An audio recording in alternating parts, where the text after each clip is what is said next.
প্রিয় দর্শক আসসালামু আলাইকুম। দর্শক আপনাদের প্রীতি ও শুভেচ্ছা জানিয়ে শুরু করছি নতুন একটি ভিডিও। তো দর্শক আজকে আমরা এক হতভাগা মেয়ের জীবনের গল্প তুলে ধরবো, যার নাম হচ্ছে জান্নাত।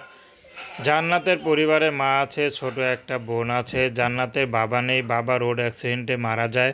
তো জান্নাতের বাবা থাকতে জান্নাতের পরিবারটা ভালোই ছিল, কিন্তু হতভাগা জান্নাতের বাবা মারা যাওয়ায় তাদের জীবনটা এলোমেলো হয়ে যায়। তার মা বাসা বাড়িতে কাজ করে, জান্নাত সেলাই মেশিনের কাজ করে, কখনো যেটা করেনি, কিন্তু কি করবে, পেট তো চালাতে হবে। জান্নাত বেশি দূর পড়াশোনা করতে পারেনি, অভাবে সংসার। তো জান্নাত এখন ইউটিউবে এসেছেন ভালো একজন মানুষের জন্য, কারণ জান্নাত চাচ্ছে যে সহযোগিতার জন্য আমি কখনো ইউটিউবে যাব না। পেটে ক্ষুধা থাকলেও মানুষকে বুঝতে দিব না জান্নাত এমন একটা শক্ত মেয়ে। কিন্তু এখন ইউটিউবে এসেছেন বিয়ে শাদির জন্য, কারণ তার বিয়ে শাদী হচ্ছে না। যারাই বিয়ে করতে আসে তারাই শুধু যৌতুক চায়।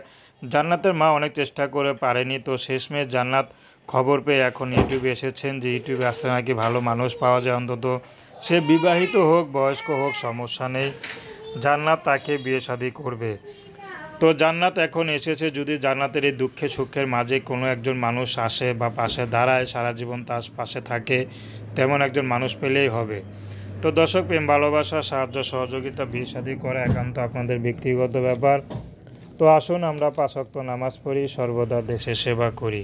আসসালামু আলাইকুম রহমতুল্লাহি আ বারকাতুহু।